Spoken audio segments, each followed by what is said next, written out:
नमस्कार, आप देख रहे हैं देश रोजाना। मैं हूं बेनजीर हाशमी। खबरों की शुरुआत करेंगे देश विदेश की कुछ ताजा सुर्खियों के साथ, फिर बात करेंगे हरियाणा की खास खबरों की। दिल्ली के वक्फ बोर्ड मनी लॉन्ड्रिंग केस में आप पार्टी के विधायक अमानतुल्लाह खान को मिली जमानत, विधायक पर ईडी ने लगाया था आरोप। मणिपुर में सीआरपीएफ के 2 जवान हुए शहीद, कुकी उग्रवादियों ने सेंट्रल फोर्स की चौकी पर बम फेंका, 2 अन्य जवान भी हुए जख्मी। यूपी बिहार में 5 दिन तक हीट वेव का रहेगा अलर्ट जारी। दिल्ली समेत 15 राज्यों में तापमान 40 डिग्री के पार। एमपी में गिरे ओले तो वहीं छत्तीसगढ़ में बारिश के आसार। गुजरात के वलसाड में कांग्रेस कैंडिडेट अनंत पटेल के समर्थन में जनसभा को संबोधित के दौरान प्रियंका ने मोदी सरकार पर जमकर किया वार। प्रियंका ने कहा, पीएम मोदी अहंकारी है, उनके आसपास रहने वाले लोग उनसे डरते हैं। लोग मेरी दादी और पिता को डांट देते थे, लेकिन वो नाराज कभी नहीं होते थे। उत्तराखंड के जंगलों में लगी भीषण आग, सेना को बुलाया गया। एयरफोर्स के हेलीकॉप्टर से पानी का किया गया छिड़काव। नैनीताल हाईकोर्ट कॉलोनी तक पहुंची लपटें। मोदी की आज कोल्हापुर गोवा में चली जनसभाएं। कल मालदा में फिर मंगलसूत्र विरासत टैक्स का किया जिक्र। वहीं राहुल पर कसा तंज, बोले कांग्रेस के शहजादे विदेश से लाए एक्सरे मशीन। हेलीकॉप्टर में चढ़ने के दौरान लड़खड़ाकर गिरी बंगाल की ममता बनर्जी। दुर्गापुर में हुआ हादसा। इससे पहले पिछले महीने घर में गिरने से माथे पर लगी थी चोट। पाक सरकार ने दिया बड़ा बयान, बोला चुनाव में हमारा इस्तेमाल ना करे भारतीय नेता। साथ ही कहा, राजनीति के लिए हमें मुद्दा बना रहे हैं भारतीय। कश्मीर पर भारत के दावे भी किए खारिज। भारत आ रहे जहाज पर लाल सागर में हुआ मिसाइल हमला। रूस से तेल लेकर आ रहा था, वहीं हूतियों ने ली हमले की जिम्मेदारी। इस हफ्ते सोना चांदी में आई गिरावट। सोना 72,500 के नीचे आया तो चांदी भी 81,374 प्रति किलोग्राम पर आई। तो ये थी दिन भर की कुछ ताजा सुर्खियां। अब बात करते हैं हरियाणा की खास खबरों की। लोकसभा चुनाव के बीच जननायक जनता पार्टी के पूर्व प्रदेश अध्यक्ष निशान सिंह कांग्रेस में शामिल होने जा रहे हैं। इसके साथ फतेहाबाद, हिसार, सिरसा के अलावा अन्य जिलों से भी जजपा के कई पदाधिकारी कांग्रेस में शामिल होंगे। सरदार निशान सिंह करीब 5.5 साल तक जजपा के प्रदेश अध्यक्ष रहे। वहीं जनता जननायक पार्टी को छोड़ने के बाद पूर्व प्रदेश अध्यक्ष निशान सिंह 20 दिन बाद कांग्रेस पार्टी का दामन थामेंगे। आपको बता दें कि निशान सिंह अपने समर्थकों के साथ सोमवार 29 अप्रैल को चंडीगढ़ में कांग्रेस ज्वाइन करेंगे।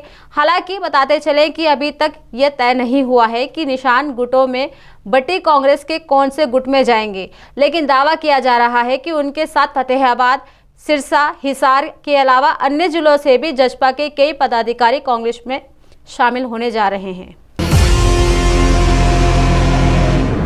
हरियाणा के मुख्यमंत्री नायब सैनी आज बादली दौरे पर हैं। वहीं इस बीच रैली में कांग्रेस पर निशाना कसते हुए उन्होंने कहा कि पिछली सरकार में गरीब से तो सिर्फ वोट के लिए बात की जाती थी, जब अधिकार की बात होती थी तो वह दिखाई नहीं देते थे। आपको बता दें कि उन्होंने कहा कि पिछले सरकार का ज्यादा समय दिल्ली में बीतता था। दरअसल हरियाणा के मुख्यमंत्री नायब सैनी ने आज बादली क्षेत्र में रैली का आयोजन किया। रैली को संबोधित करते हुए मुख्यमंत्री ने विपक्ष पर जमकर निशाना साधा और उन्होंने कहा कि पिछली सरकार का ज्यादा समय दिल्ली में बीतता था, लेकिन आज किसी को कोई चक्कर काटने की जरूरत नहीं है और ना ही किसी सीएम के पास जाना पड़ता है और ना ही मंत्री के पास बगैर खर्ची पर्ची के नौकरी दी जाती है। और साथ ही सीएम ने कहा कि युवाओं को रोजगार देने का काम हमारी सरकार ने ही किया है। कैथल के गुहेला के विधायक ईश्वर सिंह ने दुष्यंत चौटाला पर वादा खिलाफी के आरोप लगाते हुए साफ किया कि जल्द ही उनके पुत्र अब कांग्रेस पार्टी का दामन थामेंगे। दरअसल एक पत्रकार वार्ता में ईश्वर सिंह जहां दुष्यंत चौटाला पर जमकर बरसे तो उनमें मंत्री न बनाए जाने का दर्द भी छलका। बता दें, विधायक ने दुष्यंत चौटाला पर वादा खिलाफी के आरोप लगाते हुए साफ किया कि जल्द ही उनके पुत्र कांग्रेस में जाने वाले हैं और चौटाला पर आरोप लगाते हुए कहा कि जब उन्होंने पार्टी ज्वाइन की थी तो प्रदेश में जसपा का कोई भी अस्तित्व नहीं था। उसके बावजूद वे 2019 के चुनाव में कैथल जिले से अकेले विधायक विजयी हुए थे। साथ ही कहा कि उन्होंने सरकार में मंत्री बनने की चर्चाएं कई दिनों तक चलती रही, लेकिन आखिर में दुष्यंत ने उन्हें किनारे कर जूनियर विधायकों को मंत्री बना दिया। उन्होंने कहा कि दुष्यंत के अहंकार के चलते जसपा आज इस हालात पर पहुंच गई है कि उनके पास लोकसभा का चुनाव लड़ने के लिए 10 उम्मीदवार तक नहीं है। किसान आंदोलन के 10वें दिन एक राहत भरी सूचना मिली है। दरअसल रेलवे ने दैनिक यात्रियों और नौकरी पेशा लोगों सहित छात्रों की परेशानियों को देखते हुए पैसेंजर ट्रेन हरिद्वार ऊना हिमाचल के संचालन का फैसला किया है। ये ट्रेन हरिद्वार से अंबाला के बीच दोनों दिशाओं में पूर्व निर्धारित समय अनुसार संचालित होगी। दरअसल रेलवे ने वीरवार देर रात ट्रेन के संचालन से संबंधित आदेश जारी कर दिए हैं और अंबाला कैंट रेलवे स्टेशन पर तैनात अधिकारियों को व्यवस्थाएं बनाने के निर्देश भी दिए हैं। वहीं बताते चले कि रेलवे से प्राप्त जानकारी अनुसार शंभू रेलवे स्टेशन के पास रेलवे ट्रैक पर बैठे किसानों की वजह से शुक्रवार को 72 ट्रेनों रद्द की गई। 122 को बदले मार्ग और 7 को बीच रास्ते में रद्द करना पड़ा। वहीं रेलवे अधिकारी ने बताया कि 10वें दिन तक 1865 मेल एक्सप्रेस व पैसेंजर ट्रेनों का संचालन प्रभावित हो चुका है। अंबाला लुधियाना रेलवे खंड प्रभावित होने से जहां एक तरफ पैसेंजर ट्रेनों का संचालन पूरी तरह से ठप पड़ा हुआ है, तो वहीं जो लंबी दूरी की ट्रेनें परिवर्तित मार्ग से चल रही हैं, वो घंटों की देरी से गंतव्य स्टेशन पर पहुंच रही थी। हरियाणा में लोकसभा चुनाव प्रचार के दौरान अंबाला से भाजपा प्रत्याशी बंतो कटारिया को किसानों के विरोध का सामना करना पड़ा। वहीं किसानों ने कहा कि जब उनकी मांगे केंद्र सरकार के साथ थी तो उन्होंने हरियाणा सरकार ने क्यों रोका। दरअसल अंबाला शहर के समीप स्थित गांव नंगल में शनिवार को सुबह भाजपा प्रत्याशी को किसानों के तीखे प्रश्नों का जवाब देना पड़ा। इस दौरान उन्होंने किसानों का मांग पत्र तो ले लिया, मगर बार बार किसानों के सामने हाथ जोड़ती नजर आई।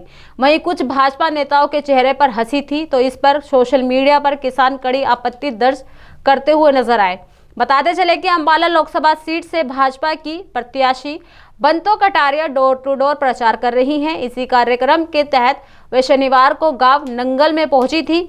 यहां पर भारतीय किसान यूनियन शहीद भगत सिंह के बैनर तले किसान नेताओं ने उन्हें रोक लिया। किसान नेताओं ने भाजपा प्रत्याशी से तीखे सवाल पूछने शुरू कर दिए, जिसमें किसान कह रहे हैं कि जब उनकी मांगे केंद्र के साथ थी तो उन्हें हरियाणा सरकार ने क्यों रोका। तो ये थी दिन भर की कुछ ताज़ा सुर्खियों के साथ हरियाणा की खास खबरें। कल फिर होगी मुलाकात ऐसी ही कुछ खास खबरों के साथ। तब तक के लिए बने रहिए हमारे साथ और देखते रहिए देश रोजाना। नमस्कार। हमारे साथ जुड़े रहने के लिए देखते रहिए देश रोजाना का YouTube चैनल सब्सक्राइब कीजिए। साथ ही देश रोजाना की खबरें सबसे पहले देखने के लिए प्रेस कीजिए बेल आइकन।